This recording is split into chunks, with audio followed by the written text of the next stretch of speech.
Hello everyone and welcome to Take a Pew. I'm Ian Wishart and I'm joined as always by Simon Clark. Hello. Now I'm not sure what order these are going to go out in, but as we record this episode, it's the first we've been able to do for many months due to the pesky lockdown. But here we finally are, and our guest today is the Reverend Chris Hollingshurst. Chris Hollingshurst. Oh, don't start repeating names again, mate. Oh, sorry, mate. Then we're going to chat with Chris about how life has brought him to this point, what he does in his current role, and what may be in store in the future. What, he's going to prophesy over world events? No, just what he might get up to. Oh, I see. And we'll have all of our regular features, my favourite things, what's in your lunchbox, is it true, spiritual pearl of wisdom, and of course, my random question. Oh, yes, it's all going to be great fun, we hope. Now, we're safely installed next to Guildford Cathedral, so let's crack on with Take a Pew with the Reverend Chris Hollingshurst. Chris Hollingshurst.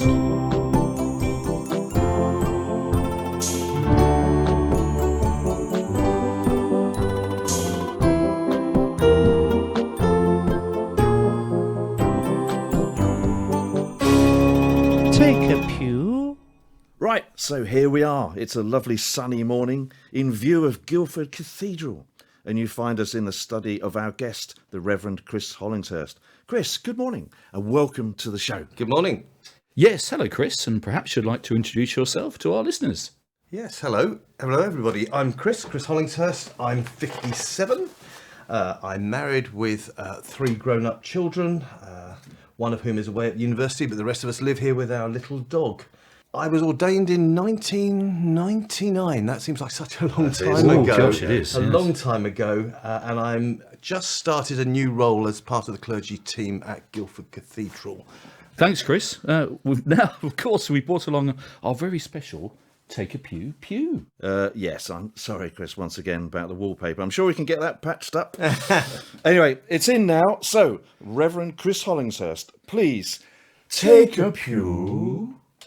Now, Chris, we'd like to chat with you about what you've been up to so far in this life and what it is that you do at the moment. Yes, and also, of course, we'd like to hear about how you spend your spare time to learn some of your favourite things and to see what you consider to be the perfect packed lunch. Yes, absolutely. And we'll naturally give you the opportunity to share a spiritual pearl of wisdom with us. But, Chris, let's get stuck in. Please give us a guided tour of the life and times of Chris Hollingshurst, a story which I believe started somewhere in South London. That's right. Yeah, I was born in Dulwich Hospital.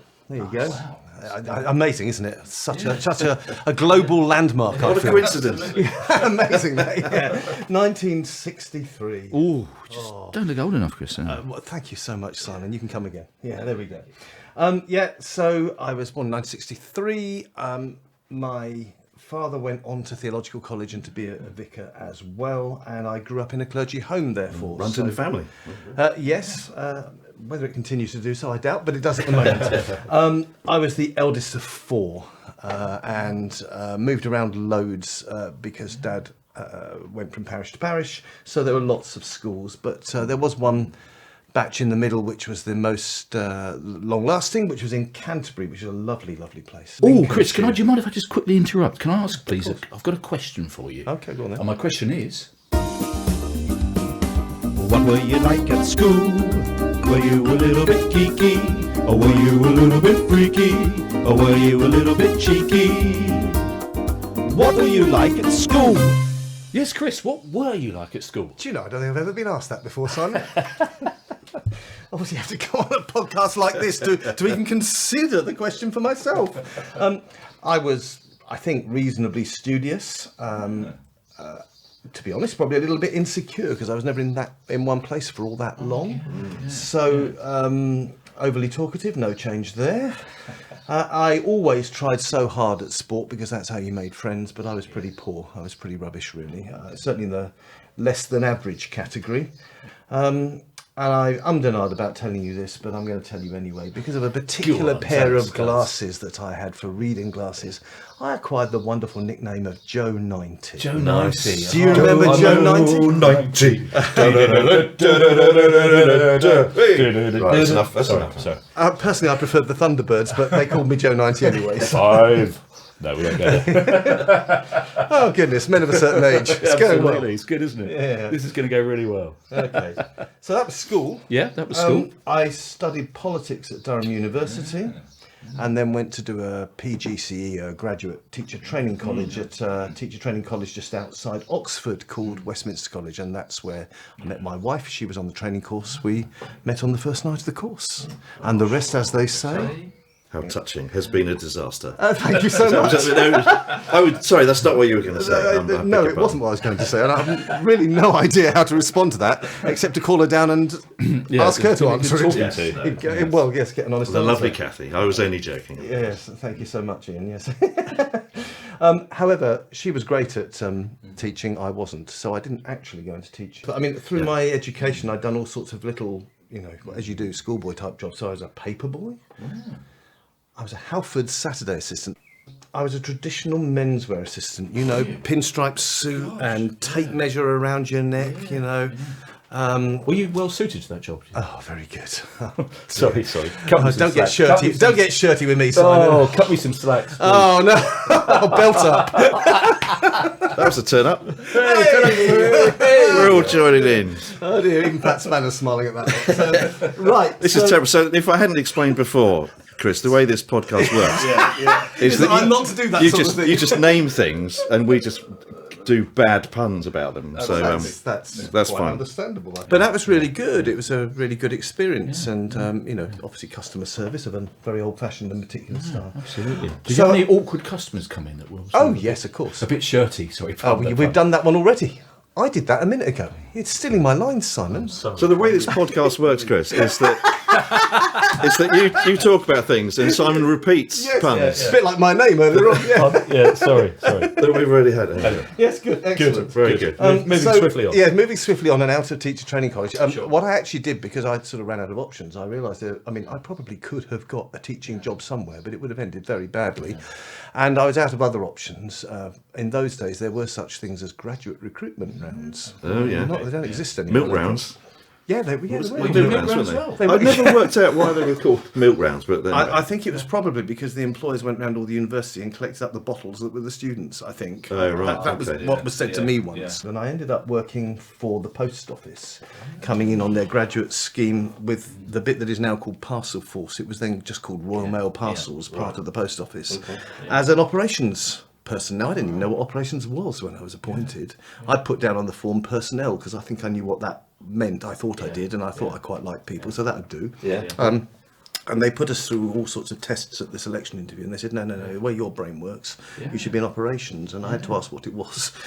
So I found myself planning the movement of parcels around the country.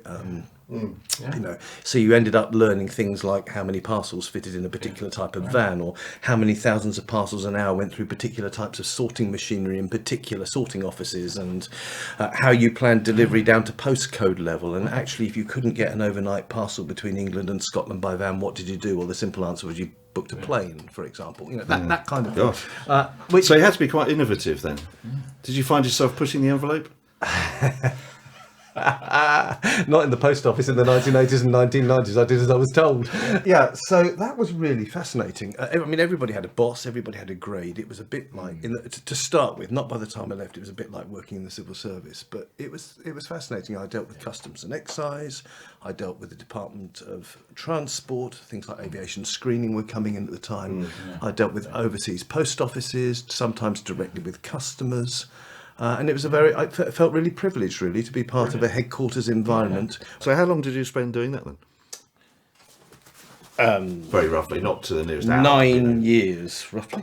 Okay, so a good old chunk of time. 87 to 96. Yeah, so that's So you what must I have did. felt that was kind of your thing. No, I knew it was. With apologies to anybody from Parcel Force of those days listening, which is an extremely unlikely thing, I think, but you never know. Hi, if you're out there, folks. No, I already knew by then that I really felt I was called to be ordained. Really? So I'd come to faith as a teenager at a service in a Baptist church in Canterbury in 1977, and then by the time I was at university in the mid-80s, I felt that I really perhaps was called to ordination. And I was recommended for training, indeed, even before I got to the teacher training course, but I procrastinated. And then you know what it is with procrastination, it never ends. Yeah. And over a decade later, I'd left it so long I had to reapply and was recommended for training again, which is very unusual and very, I think, a blessing, really. So I resigned from Parcel Force in 1996 and went to theological college. Right. Wow. As you do.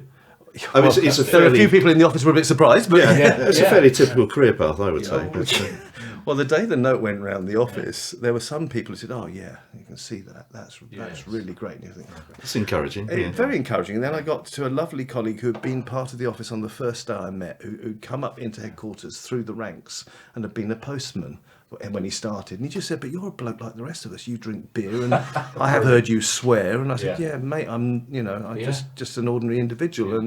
And he just couldn't quite get his head around it, that this person who got on so well with him and worked well with him was actually going to go off and do something that he really didn't understand and didn't, if he was honest, actually want to engage with very much. Because as we all know, clergy are weird, obviously. Yes. Well, I have found that, but so occasionally you come across a normal one. But Well, there you go. Well, there's always next time. And then, so where did you do your training then? I went to Cambridge. Right. To the same theological college that my dad went to, although that was more effect of the process rather than the cause or the motivation. I could have gone to 2 or 3 different places. It was part of the Cambridge Theological Federation, which meant that at least in some lectures you were there with Church of England of different traditions, and Catholic and United Reformed and Methodist, and later in the piece the students from the Jewish Christian Institute as well. So you met with people with all sorts of different faith traditions. So I just loved the study. So I stayed there for 3 years. Yes. Right. Okay. Well, a nice place to be, I'm sure. Isn't it? Yeah, so you're doing a tour of all the major cities so far. Well, all the ones that matter, Durham, Oxford and Cambridge. Tick, very, tick, tick. very good. Yeah. Impressive. Guildford now, except that's a town. Canterbury, yes, of course. Dulwich? Oh, no. Yeah, apart from Dulwich. Yeah, never mind. So then presumably you qualified, well, obviously you qualified, and then you did a little bit of remarkably, stuff. And then I at some point qualified. actually had to bite the bullet and go into parish ministry, I guess. Yeah, and it was it's certainly quite a moment when you realise that all that studying has now got to you've got to produce something. Yeah, that's right. So it's a bit like blind date when you're looking for your first post. You're still in training. It's still part of your training formally, and you still have to qualify, as it were. And I'd been mismatched really with a couple of places beforehand, places that on paper look like they were right, but you go and meet the people and you just don't feel somehow intuitively that it's right, or you can, if you want to put it in spiritual language, you're not being called there. And eventually a vicar called Jeremy on the west of Cambridge phoned me up, and we ended up moving 20 minutes down the road. I had a good 4 years as Jeremy's curate. And it was very different. It was a real country curate, insofar as there were 13 villages eventually. I mean, it started smaller, but while I was there, the setup grew. 13 villages across 125 square miles. But it was a really great place. Lovely, lovely people to train with. And being a curate, I guess you had to move on. That's right. Yeah. And it took about a year to find the right place. So after 4 years, I started, well, after 3 years, I started the hunt. It took a year to find the place. Applied to loads of kind of country places, and none of them I was offered to. And I just didn't feel that they were the right place, which is getting really a bit difficult. And again, to cut a long story short, I ended up as vicar of Hook, which is a suburban parish between Chessington and Surbiton. Not a million miles from here, then. No, not at all. So it's in the Royal Borough of Kingston, just inside the M25, outer London, I suppose, although it didn't really feel like that to me. And I was there for a very happy 11 years. Wow, okay. And that was my first vicar's post. And then after that, in 2014, I moved to West Byfleet, which is not all that far where some of you guys come from. Yeah, indeed. Absolutely. So I was there for 6¼ years. And then earlier this year, I moved to my current role. Great, which we'll come on to in a minute. So as you look back over your time in regular parish ministry, if you like, what did you most enjoy about it? What were the aspects of the job that you found most fulfilling? Well, that's not quite the same thing. And I was going to switch the emphasis of your question through my answers. You've done it for me. Thank you. The most fulfilling, where I felt this is why I'm here, it's either those special community occasions, Remembrance Sunday, Mothering Sunday, Harvest, Christmas services, in some locations Easter services, where you've got people coming together because they belong to a place, they want to be together.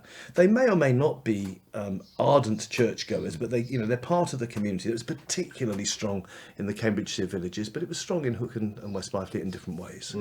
And you were put together something special, a one moment in time thing. It might be, it's Remembrance Sunday again, but of course conflicts around the world change. And indeed at West Byfleet there is a housing development with some military staff in, and therefore Remembrance Sunday was hugely important to them, and I always felt it was important to engage with them as people.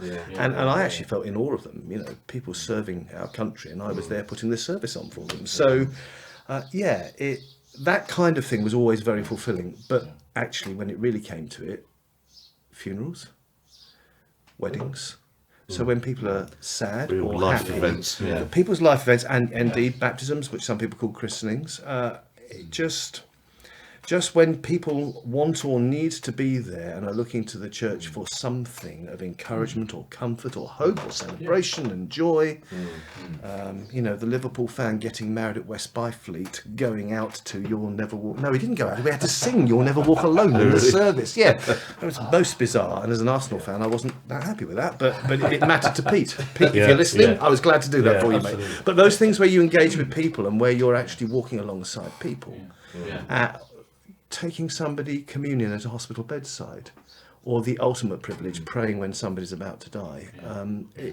Those things, they're painful things, and there'll be people listening to this who find it painful right now, but actually that's what I'm there for, that kind of thing. So lots of joy, and sometimes amidst more difficult times as well. Very much so. So that brings us on neatly to your current role, which is, I've written it down, and forgive me if this isn't right, but I think it's Residentiary Canon with responsibility for public engagement and pastoral care. Indeed, and it was so long that they had to shorten it to put it on the business card. And there it is.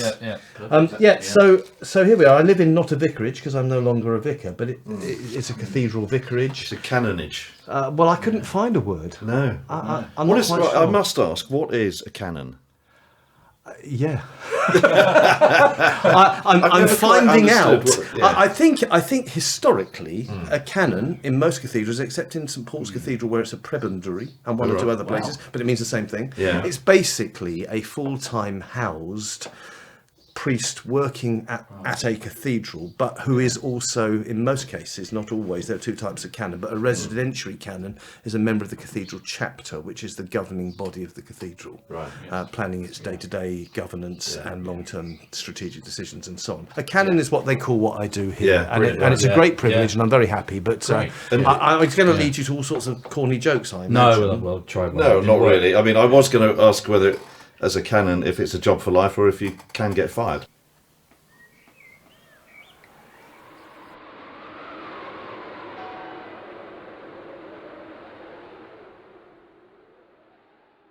And the cathedral's nice, was it? I did some stunning. research on the internet, and built in the 14th century, I believe.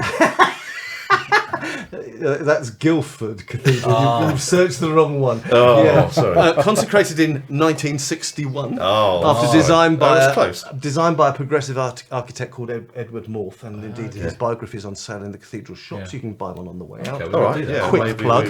Well, the shop and the cafe, if you're around for lunch, to be honest. You must be joking. This is the Church of England. Anyway, in a sense, a cathedral is a sort of a regional flagship, I suppose. It has a worshipping congregation, gathers to believe and belong together, and part of my role is to arrange for the pastoral care of that congregation. But it's the most beautiful place. I mean, I like the outside. Some people think it's a bit minimalist, but I like it. But the inside is peaceful and glorious and light, and such a high ceiling. And I mean, you guys know that I love a particular type of music, which is blues, but the refined and excellent choral music tradition, the standards here are extraordinary, and what they achieve here is really uplifting. So it's a privilege to hear it service after service. I'm in awe and wonder still, really. And this cathedral relates to the county of Surrey, to other churches and other world faiths, to universities. And the public engagement bit of my role involves growing those partnerships. So I shall be shortly meeting the vice president of the States of America. No. Oh. Well, that's a she anyway, the vice president. But no, vice president of the University of Surrey with responsibility. I think they call it external engagement. But he and I will chat soon, I think, about the relationship between the cathedral and the university. So I've got involved, started to get involved in Guildford Town Centre. And 1 or 2 events coming up there that I shall go to as well. So Sounds quite fun. well, it's the outward facing bit. I mean, people in West Byfleet will remember I spent a lot of time banging on about reaching out to the community. So for me, it feels like the perfect role, and I feel very blessed to have it. I have got out and about, as I said, in Guildford, so I've met a few people there. So the town centre chaplain, I've met the nice people from Experience Guildford. I've met the rector, the senior priest of one of the parishes in Guildford. I've been in there many times before, but I've met the proprietor of Ben's Records, who is actually central to the business and commerce links of Guildford. Ben's been in his shop for 30 years. He's part of all the business networks. And if you want to know what's going on in Guildford, go to Ben's Records. And quick plug, if you want decent, high-quality second-hand records and CDs, go and see Ben. He's a nice man. I hope you're listening, Ben Darnton. That's for you. We are now actually open to visitors for private prayer and for tours, and we're hoping that when the restrictions are lifted that we can do normal visiting again. Just come back and see us, because it's just the most wonderful open place. No, we'll do, definitely. Thanks for that. Right, so Chris, one thing we always try to do on these podcasts is to get to know the person in the broadest possible sense, within reason, obviously. And so when you're not, obviously you spend a lot of your time doing what you do as a vocation, Sure.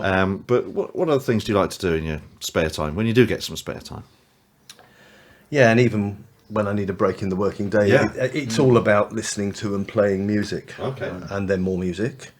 And then more music. These days my music's part of a blues duo with a dear friend Danny, who's another priest in the Church of England. Right. So I play the piano and sing, and Danny plays the guitar and sings a little bit. But he's a wonderful guitarist and has a growing collection of guitars, and I find myself wishing I could play, because they're all so beautiful to look at. But That's the problem with guitarists, though. They always have so many blooming guitars. well, they all have different sounds apparently. They do.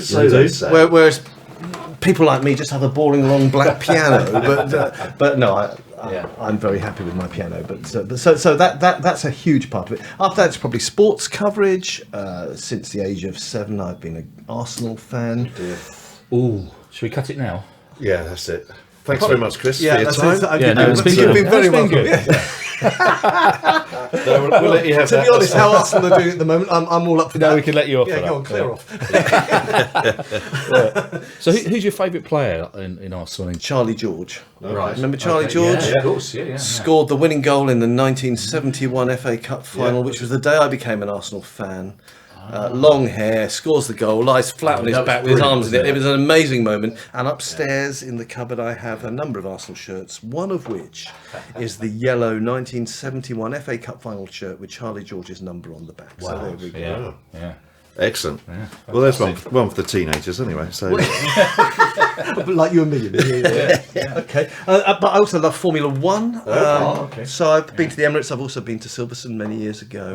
In fact, it was a leaving present from the parishes in Cambridgewshire. It was lovely. So anything Damon Hill and Lewis Hamilton is good by me. I'm a member at Brooklands. the motor and aviation museum. Yeah, Brooklands is great. I haven't been it's to well worth a visit, isn't it? It's wonderful. Local Surrey attraction. My son and I are members.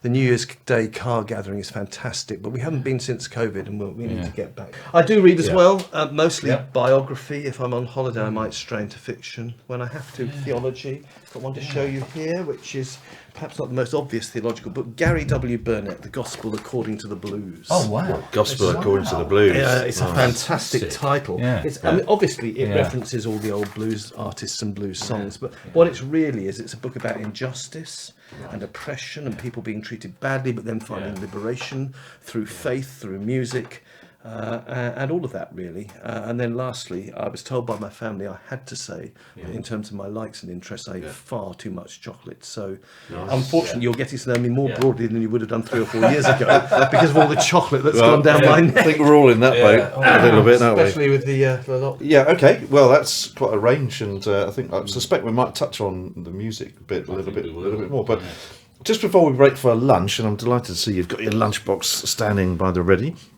I would like to play a quickfire game of my favourite things.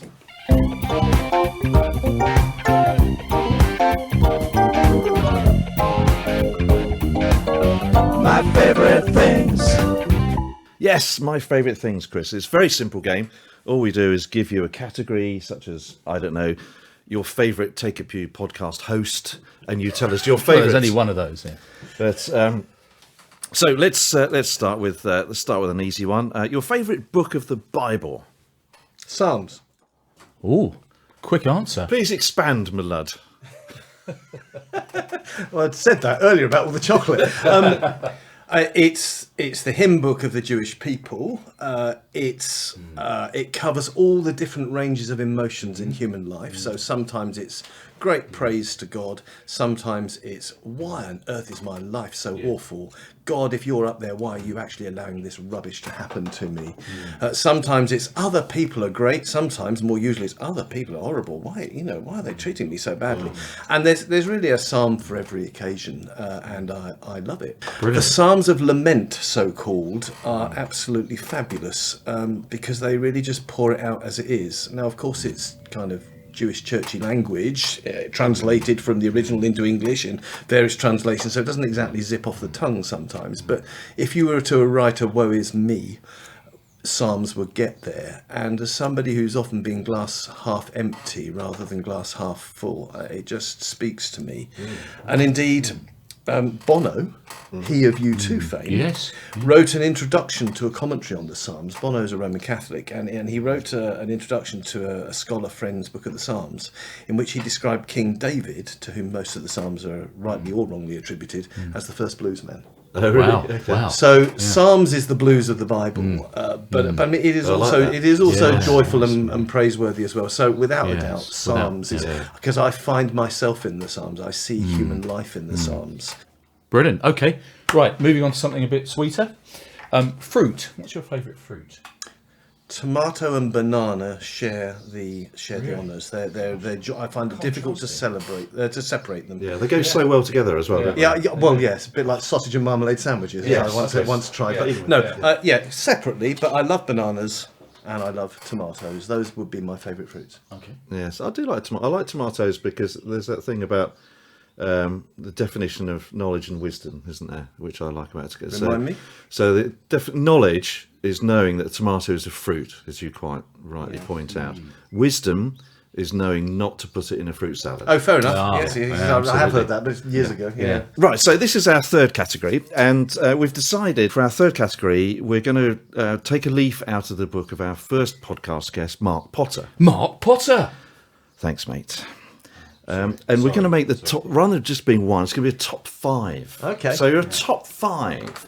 And our category this time round is music albums. Your top 5 albums. You mentioned an interest in music, so we thought this might suit. So thank you. And obviously completely spontaneously and without any preparation or prior knowledge of this. Okay. I mean, that's good. I happen to have here. Oh, right. Look at that. 5 albums. It's a miracle. But you should get a jingle that says that. That'd be really good.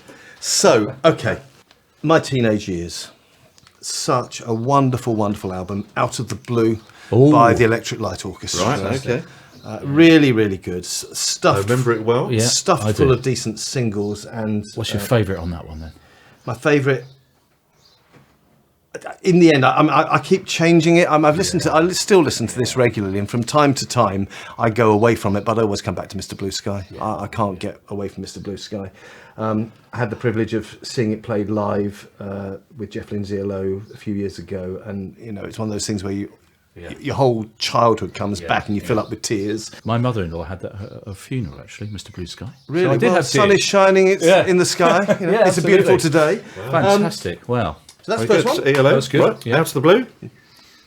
Oh. Second one. Okay. Eric Clapton, Just One Night. Oh, right. 1980, recorded at the Budokan, Japan. I was a sixth former. It was the first mainstream blues album that I seriously connected with. I'd seen a blues band play. I'd gone to see Dave Edmunds in 1979 with Rockpile, and around the time that Girls Talk and Queen of Hearts were out. And the support band was a then little-known blues band called the Fabulous Thunderbirds. Okay.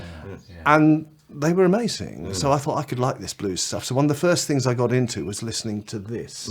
This album is a kind of... chronologically, it's after Out of the Blue. Right. But in terms of opening up where my music taste has since gone, this is an absolutely fundamental album. And what's interesting is you talk to other people who like blues and you find it's the same for them. So my friend and partner Danny loves this album too. I mean, it's almost like the door opening. English sixth formers of a certain generation through Eric Clapton then found their way into the rest of the blues. Yeah, very good. That's the second Right, album. okay, that's the second one. Now the third one may be less well known. Okay. The Gap by Bryn Howarth. Bryn Howarth, okay. Bryn Howarth is a multi-talented Christian singer-songwriter who lives in Surrey. I remember as 16, 17-year-old seeing him play at various Christian events, a thing called Fresh Ground in Lincolnshire when I was at school, and the famous Greenbelt Music Festival as well. And he was the first one to show me that God and the blues were actually not incompatible. I mean, with the benefit of a theological education, I've given you something fairly superficial about the Psalms, but as a 17 or 18-year-old, hearing, my woman left me and I want to beat up her lover type blues songs, and yet being told you had to be pure for Jesus didn't kind of really go down very well. And what Bryn showed me was that you could actually have fantastic blues-based music and a heart for God. And this album is wonderful. Bryn and Sally are lovely, lovely people, and Bryn's played at Hook twice and three times and West Byfleet once. He's still gigging now, and I don't know about bar mitzvahs, but gigs in local churches. I commend him to you. So, and the most interesting thing musically about this album is that the backing band includes on drums Henry Spinetti, on bass guitar Dave Marquis, on keyboards Chris Stainton. I.e. the band that played on Just One Night with Eric Clapton at the Budokan in 1980. Oh, there we go. Bryn Howarth. Wonderful back catalogue. If you like the blues, particularly slide guitar, listen, check out Bryn Howarth. It's not all songs about God, but a lot of it is because he's so full of faith. So that's the third one. Okay, I'll check him out. I'm not familiar with his Canon. But Right, so this album is the one that made it in this morning at the expense of something else. Right, okay. Tapestry by Carole King. Now, when it was released, I was 7, and I can't pretend to have heard it then. At least I have no recollection of it. But when I was dating my wife and shortly after we were first married, this album was just played into the ground on vinyl. And I think it's like the perfect singer-songwriter album. But it's the most... one woman and a piano. She can do them all on with just the piano. Without, obviously the band is on the CD, but it's just the most perfect example of vulnerable, real, emotional, beautifully crafted songs from that era. I think this is the most wonderful album, and I couldn't quite believe I'd left it out, and in the end I had to put it back in. Is there a spiritual feel to that, Chris? Well, not in the sense of turn to God, No, but in the sense of life and wanting to be who you want to be and trying to understand your purpose and trying to find meaning in relationships that sometimes go wrong, in the sense, the general sense that some people think of spiritual. Very much so. It certainly moves my spirituality in that sense. Like many people, my favourite song on here is You've Got a Friend, which is a song I've played at kind of they didn't call them open mic nights then, but in things going back in student times and so on. I think my favourite song on here ultimately is Will You Love Me Tomorrow, which is just beautiful. And in my previous duo, John and I, my partner John and I played that and sang that. I've never felt terribly happy singing You Make Me Feel Like a Natural Woman for various reasons. Very good. But that is the most beautiful album, and just about everybody listening to this must surely have heard of Carole King's Tapestry. anyway, no, go on. So last one. So my last one is a little bit more recent, not massively more recent. Imelda May's Mayhem album from 2010. Oh, that's recent enough. A fine modern rockabilly album, if that isn't a contradiction in terms. She has such a superb voice, amazing voice. She's diversified her style somewhat since, and I still listen to her. I've got her new album, which is anything but rockabilly. But this coincided with her first appearance on Jules Holland's Hootenanny. Right. She's one of the many artists that Jules has promoted. Caro Emerald was given a break on the same show and followed some of her music since. But Imelda is, I mean, she's just extraordinary. Very good. And Imelda May, wasn't she also the Prime Minister of the Philippines or something at some point? I believe that might have been Imelda Marcos. Oh, sorry. Wife of the president. I was thinking it was quite a strange Imelda May is change of... well, she's Irish, Right. and comes out of Ireland. So and it wasn't her. It wasn't her. No, No. she's not Filipino. Good. She's Irish. In the same way, I always thought it was very strange Ravel moved from composition to shoe shops. That's very good. No, So I've seen Imelda May. What a great live act! Yeah. And she's done a collaboration album recently with Ronnie Wood of Chuck Berry songs, a Chuck Berry tribute album. She's not on give it a all the go. songs, but Yeah. well, if you like that sort of stuff, Yeah. you'd be stupid not to. Yeah. To be honest.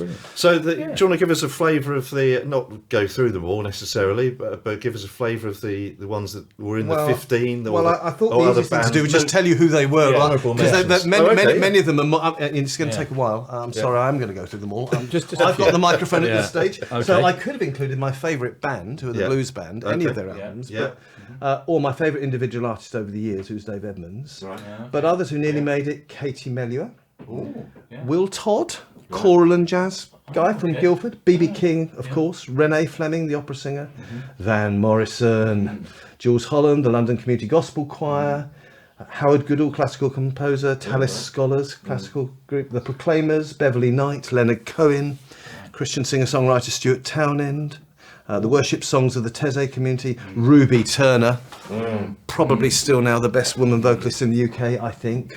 Imelda might challenge that, but Nigel Kennedy, the soundtracks of the Blues Brothers and Grease. Right. Not Saturday Night Fever, though I was thinking of that with one of your little jingles earlier. Yeah. And even Darts and Shawaddy Waddy. Yes. Oh. Well, I saw Darts 2 years ago. They're still They're gigging. still They're knocking out, amazing. I've got tickets to see them Yeah. twice next year. They are Yeah. just great fun. So yes, you get That's the picture. great. It- Yeah, it's that's quite, really it's good. quite broad. Yeah. It's really good. Yeah. I could talk for hours about classical music Yeah. I've discovered Yeah. recently, especially choral music, but we probably haven't got the time. Yeah. So Chris, so you've travelled around a bit. You've worked and lived in several different cities. So Yeah. what's your favourite city? What would you say? It's Durham. Durham. Yeah, I mean, it's really old Durham town. It's tiny, but the only reason I say that is because after 3 years there, it got into me, and it's never left me. We went on the family holiday to the northeast a few years ago, and we had a self-catering place booked out in the countryside near Alnwick and near the coast and Holy Island. But we spent just 3 days in Durham, and I'd apparently promised them that I wouldn't say to the family, "Oh, when I was a student, I stood here and I did this." Yeah. Apparently, I did. But you do. Apparently, and we were just getting ready to leave Durham, and Kathy said to me, "This has been odd." I said, "Why?" She said, "You're different here. The air, the atmosphere, the memories, just the feel of the streets." I go back there whenever I can, which isn't more than every 3 or 5 years or so, but I love it. If you're saying, kind of world cities rather than somewhere just buried in your history, then Paris. Paris, right? Yeah, fantastic. In Fantastic. Texas. That's the one. Yeah. Yeah, no, there is one. Yeah. Yeah. No, yeah, Paris is wonderful too. But no, Durham is the heartfelt. Yeah. No, I understand. My daughter's at Durham studying at the moment. So Which I've been college? up there for Gray's College. Okay, yeah. I was at St Chad's on the St. peninsula, whereas Chad's, Gray's yeah. a little bit Oh. up the hill. Chad's is lovely. Yeah. So there we are. So Good, Durham just pips Paris. No, Durham trounces everywhere else in the Oh, world. wow, okay. But if you're talking about city centre tourism, Paris is for me the clear winner. I liked Rome. I love London, but no, Paris is the one. And Never then been. finally, our fifth category, and it's a multiple choice one. So we've got 3 possible answers. Okay. And it's your favourite Paul. So, I'd forgotten this was going. I completely. so magic legend Paul Daniels, missionary legend Saint Paul of Tarsus, or music legend Paul Jones of the Blues Band. Now, I think you know the answer to this probably. I presume it's Saint Paul. No. And why not? Don't be silly. I mean, Paul Daniels, well, no, not a lot. Actually, Paul Daniels is my youngest brother's favourite Paul. My youngest brother dabbles in amateur magic. He's very good, and he met the late Paul Daniels on a number of occasions, and still has him as his kind of magic hero. I mean, I think Paul Daniels was a really, really good professional at what he did. St. Paul I could have a love-hate with, really, because I've had an awful lot of St. Paul over the years, as you might imagine. I think he gets a bad press in all sorts of ways, but sometimes he drops himself right in it. But if you've actually listened to Paul Jones playing a harmonica solo free-form live in a concert, as I have multiple times, the blues band being the band I've seen more than any other, and I've seen him in his blues duo with blues band fellow Dave Kelly, Paul Jones is extraordinary. With respect and apologies to the great apostle of Tarsus, and sorry, Bishop, if you're listening, I know that the right answer is probably St. Paul, but in fact it's Paul Jones. Paul Jones of the blues band. Wonderful. Well, as you said, I suspected that might be the case. But anyway, I think it's high time that we let you have some lunch, Chris. And as you said, you've got your lunchbox standing at the ready. So what we want to know is this. Tell us, Reverend, what's in your lunchbox? Yes, tell us, Reverend, what's in your lunchbox? So what's in my lunchbox? Well, Yeah, talk us through it. Talk us through it. What have you got? Russell. Jacob's mini cheddars. Jacob's mini cheddars. That's a sort of side dish. So these come in little packets of 6 of these. So they're obviously designed with lunchboxes in mind. And I used to eat too many crisps. But actually, this I think is healthier. Lower calories. But just not so much saturated probably. But I really like these. I can't literally have them every day, but I like them. So that's good. Very good. Right, Mini okay. cheddars. The aforementioned banana. Oh, of course. Is it a European one? Is it the right? Oh, it's slightly curved. Yeah. Yeah, actually. We've got some newer ones upstairs. This one's fine. Yeah, but, that's very good. High fibre. High fibre, very good. Very important. Which end do you peel your banana from, Chris? I do it the way that I understand is technically incorrect, which is to pull that back. I can't do it that way. No, it's the... So the bit with the stalk on, I break that back. That's what everybody does, surely. Now then. Oh, no, we can't say that. This is where we get controversial. So we have some tinfoil wrapping something we cannot see. Well, what tinfoil is inside. recyclable, of course. Yes. It's wholemeal bread. Don't give me white plastic bread, Simon, whatever you do. Wholemeal is what's open at the moment. I actually prefer granary. Stuff with seeds in, but this will do. And this is, they've suffered a bit since they were made, but I'm going to turn it sideways so you can see. It's gone soggy, and why has it gone soggy? Because it's Marmite and tomato, that's why! Wow. Marmite and tomato! Look at that!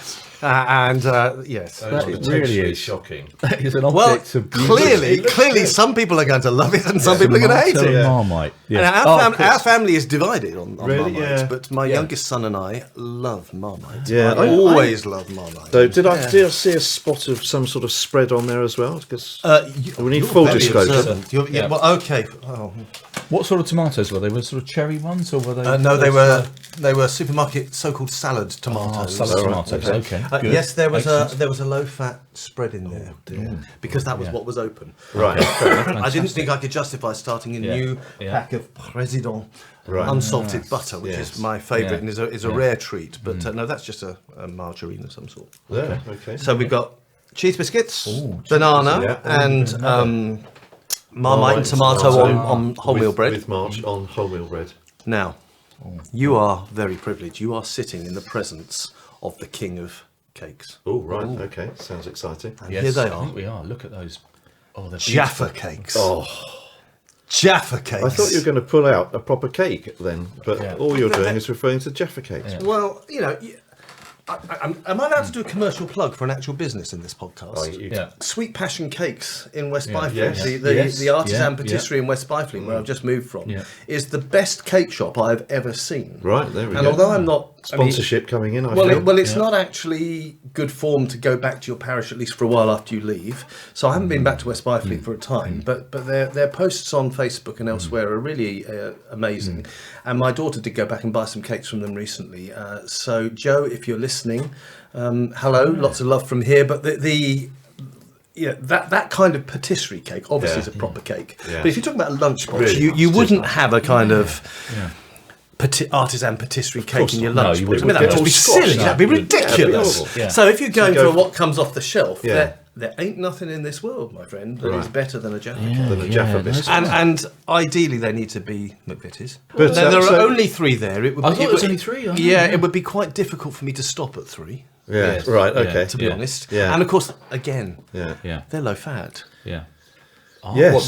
Jaffa cakes are. Are they? Are they? Genuinely, look at the Yes. ingredients. Yes, Excellent. That's good. Oh, The yeah, more okay. the more you eat, the healthier The thinner you get. And then you've got a drink there, I see. I To have. finish Now, off the repast. now this is one of my 2 preferred drinks. I couldn't get the other one because I thought it might be more fun given this feature, which is a green multi-fruit drink made by a company called Naked, and I thought you might have some fun with that. But sadly for you, I couldn't Yeah. get one. But what I have got is innocent, because of course I am very innocent. Yes, absolutely. So I got an innocent orange juice. I don't much mind what brand it is, to be honest. But Yeah. I Just prefer orange to have a fruit juice-based thing in Yeah. my drink, Yeah. or just clear mineral water. I don't go for kind of cartons of Capri Sun or Ribena or stuff like that. I've never liked those kind of squash drinks. So it's either fruit juice or water. Okay. And here it is. Yeah. Yeah. I noticed So- on this one it describes it as being orange with bits, which is a bit dear. disconcerting, isn't it? Bits, Well, it bits could of be. what, aluminium? Yeah, it could be. Yeah, Could be anything, I hadn't couldn't it? thought of Could be that. anything.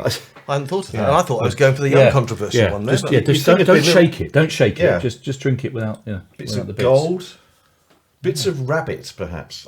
Could be anything. You'd think it'd be a little star next to it that would say Yeah. of orange for the Well, avoidance perhaps of it death. does. Is there anything on the back that actually Yeah, elaborates health warning. that? This contains bits. Oh, okay. Yeah, it doesn't say. it You says- see, it just says oranges. Please pass through a sieve Yes. before drinking. There may I can't do that. There's a sieve big enough for me to pass through a sieve. Don't be ridiculous. There may be small traces of mercury. It says, Yeah. but apart from that, No, it's fine. Okay. it's very nice. So, well, that all looks delicious. It's not bad. It's not bad actually, is it? And I mean, So we'll let you just sit back now and enjoy your lunch.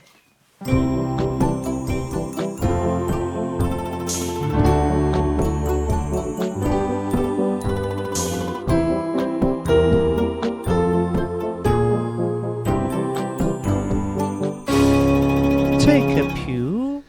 Well, and welcome back. We're still here with the Reverend Chris Hollingshurst. Chris Hollingshurst. Yes, thank you, Simon. Sorry. And Chris, I hope you enjoyed your lunch. Did you manage to scoff all of your Jaffa cakes? I did, and I went and got some more as well. Oh, that's shocking. But anyway, let's crack on. So we've talked about the past and the present. Let's just have a quick glimpse at the future. What does life hold in store for you, do you think, Chris? Such a difficult time to be able to reflect on that, actually, with the world as it is and our country as it is, and also I've just arrived here, so even without the pandemic, it would be an interesting question. But I get really, really increasingly angry when I see that the haves and the winners are getting more and more, and that the have-nots and the losers are sinking further and further into struggle. And I think that's because as I get older, I realise through the books of the Bible and through what I do and meeting people that life is unfair, and a lot of that, most of that, is due to how human beings treat one another. So I do find that quite difficult. So that will be part of your mission, if you like, in your role as at the cathedral. Well, it could well be. Talking with the Dean about planning the things we're going to be doing in the future. I think it's possible. Actually, things that get involved in the local community, cathedral people going out and getting involved in the local food banks and that kind of stuff. I think that could be an area to be worked on. Is it an indefinite role, your role here, as it is? Well, no, in the sense that everybody has a compulsory retirement age in the Church of England. So if I were to stay to the end of my ministry, it would not be by definition indefinite, but it's open-ended for me. I have no idea how long I'll be here, although my heart says I long to be here and to settle and to really get involved here. Lovely. It's a wonderful place. You see, the thing is, I think it's okay to talk about this. As I've got older, I've realised it's not only okay to operate and to run at less than 100 miles an hour, but it's actually advisable. And sometimes you have to have a change of role and a change of context to realise that and to put it into practice. And a couple of years ago, to be honest, I burned out and was off work for some months. So these days I'm rather less inclined to try to plan years ahead, actually. So in answer to your question, is it a long time? I don't know. I think there's something here about trying not to worry about tomorrow when today's got enough worries of its own, as Jesus said. Very wise. So indefinite, I don't know. We shall see. But I'm very happy here. I've got so much to learn in my role. And so much to do, and we'll see how. I've just got to get to know my colleagues properly yet. I don't really. Early days. Okay, well, whatever the future may hold for you, the best of luck with that. Thank you very much. But and now we're running out of time, but we can't let you go without asking you to give us a spiritual pearl of wisdom. Yes, and Chris, while you just think about that, we'd like to ask you another question. And we call this part of the show... Is it true? Is it true? Is it true? Is it true? So we think it's important to be curious about everything, Chris, even when it comes to matters of faith and indeed the Bible. Because we hear lots of things held out to be true about the Bible story, which in fact don't stand up to scrutiny. For example, the Bible doesn't actually say anything about Mary and Joseph going to Bethlehem on a donkey. Really? Yes, really. For all we know, they may have travelled by scooter. But, Chris, we have recently come across a suggestion that I'd like to set straight. So... Is it true? Is it true? Is it true? Is it true? Yes, Reverend Chris Hollingshurst. Is it true that Jesus never went anywhere without his pet gerbil? Yes, is it true? It's important. Do you know, I've not heard that one before. No. I don't know. I mean, the pictures that you see in Renaissance art of a white Jesus with a long flowing white robe. I mean, if he has got a little kind of hamster or gerbil bag, it's probably inside the robe, so you probably can't see it. So I'm not sure, unless of course he got Simon Peter to carry it for him. But Might have done. Yeah.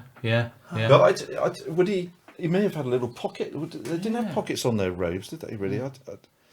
Or maybe just held it in his hands, but that would have been difficult if he was like trying to break bread with a gerbil in your hands. That'd be a bit messy. Maybe that's the bits that's in the orange juice. Yes. Could be. Did he have a sort of a hood thing that it could have been in the back of it? He had quite long hair. He might have hidden it in his hair. Maybe. I think it is. 'Cause there were a lot of gerbils. I think I'm happy to say that that's one of these things that, and I do hope this isn't a rude response, I'm not clear that that's a first order matter of faith and theology. No. But it could be second order perhaps, but not first. Yeah, No, I mean, absolutely. it was held out to be true on the article I read on the internet. So I put a lot of stock in that. Well, because obviously you believe everything you read. there's a lot of absolutely. editorial control over the internet, so you of can't just course. put anything on there. Well, no, clearly not. Well, I was That trying to publication, test out the theory, and so I did some other research, and actually, gerbils don't even get a mention in the Bible. Doesn't mean that Jesus didn't have one, but there are over 90 types of animals that are mentioned in the Bible. Really? Yes. Gosh. Yeah, that was the extent of it. Yeah. Well, there's some rats on there. There was a mole rat or something. Funny you should mention that. But anyway, I'm pleased we've aired the issue, and we'll look forward to following up later. But anyway, with that, Chris, we'd be delighted if you could grace us with a spiritual pearl of wisdom. It's a spiritual pearl of wisdom.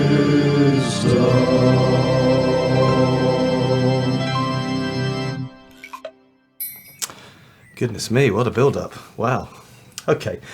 I suppose it has to come out of my life, because faith is about how we live our lives in God's presence, for those of us who believe. And a number of times in my life, I think I've realised that God is a God of a second chance, and I could probably just stop there. But I'll tell you what I mean by God is a God of the second chance. An obvious example for me is that I was recommended for ordination training in 1985. And it was 1996 before having gone through the process again. I went to theological college. Now, very often when you go to a selection conference twice, it's because they said no or not yet the first time. So it's quite unusual. And, life wasn't always straightforward in that decade and a bit. And I didn't always necessarily live the way that I should have lived. I still find it amazing that I'm doing what I'm doing, not because I have a particularly high and exalted view of vicars, but because actually I think that God is being interested enough to give me that chance. And then having burnt out a couple of years ago, to be refloated and to continue in ministry there were times when I was really exhausted, when I just thought I might never do that again. So God of the second chance, really. I think I spent a long time studying and working hard, and I think I've learned that it matters to do your best, but not at the expense of personal balance and risking exhaustion. So by all means, be real, be genuine, be professional, be appropriate, but the continued existence of the world doesn't rest on you. It's God's world, and I believe God is a God of love and a God of what we call grace. And I think God of the second chance ties up nicely with this, really, that putting it very, very simply, and loads of people say this isn't original, but there's nothing we can do or not do to make God love us more, and there's nothing we can do or not do to make God love us less. So let's be loving, be kind, and in God's strength, make a difference. It's a spiritual pearl of wisdom.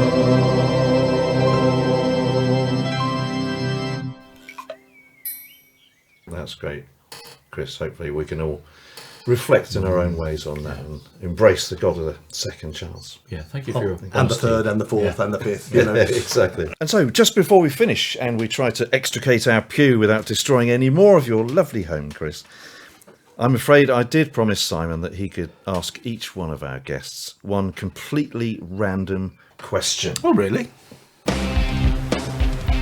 Simon's random question. Simon, what's your random question for Chris? Thanks, Ian. Okay, Chris. Hope you're ready for this one then. So, with the G7 summit happening in Cornwall at the moment, as we speak, who would you think would win a game of swing ball between the French president Emmanuel Macron and an octopus? It's a Well, burning. That's a good one. I like that. That's actually quite clever, isn't it? Because, I mean, Monsieur Macron has to face many ways in French society, and he probably has to deal with more than 8 issues at once. Absolutely. I mean, a president's in tray must be enormous. And even at the G7, he's dealing with another 6 people, and that's even before he starts talking to the Russians and the Chinese. So Yes. he's dealing, I mean, he's at least 8-armed himself, he must be. So I'm going to go for Emmanuel Macron. You think, President Macron? It's a interesting. There's lots of imponderables about the question, though, aren't there? Because, I mean, you're a marine biologist, Simon. I am a marine biologist. Yes. Would it have to be underwater? Oh, I hadn't thought of that. I think it would have to be quite near to the sea because octopus would have to come out, scamper out. He'd have to be quick. Yeah. Get a quick game in. He'd obviously have And 8. get back in. Because swing ball underwater would be rubbish, wouldn't it? Because it wouldn't. He'd have 8 bats potentially. Yeah. So he might have an advantage. And with I've just 8 thought of bats. something, actually, because, I mean, there are 2 things. The first is that actually I hadn't realised that Monsieur Macron would have to wear a wetsuit to compete. So obviously that inhibits his capacity. Yes, yes. But also, and I felt sorry for the guy, actually. He was hit, wasn't he, by a protester? He was, a few not days by an ago. octopus. But No, by a man with 2 hands who only used one of them. So actually, maybe if the we've protester had, identified I think it's actually gone back the other way. I was so confident that it was the French president, but if the octopus has got anything about him, perhaps it's the octopus. Yeah, because the octopus has got 3 hearts as well. So it's got 3 hearts. So it's. I didn't know that. do you think in octopus land they have octopus swing ball that have 8 balls that go around on bits of rope? Yeah, that would be an amazing. Because if you played octopus swing ball, I think President Macron would definitely lose. Yeah. But I think if you Now, play, to be fair, I thought there was just a peg in the ground. With, you know, because I mean, are you giving the octopus 8 bats, or is the octopus only going to have 1 bat? And Macron's only got 1 bat. You know, there are, as I said, there are so many imponderables.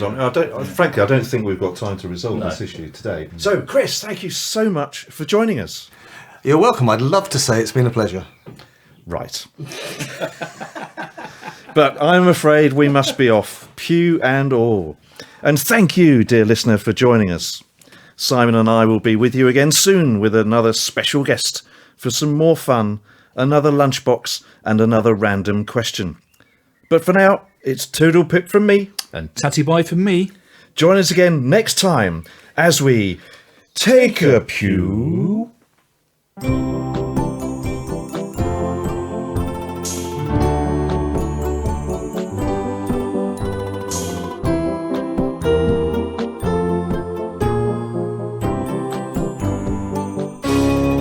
Take a pew.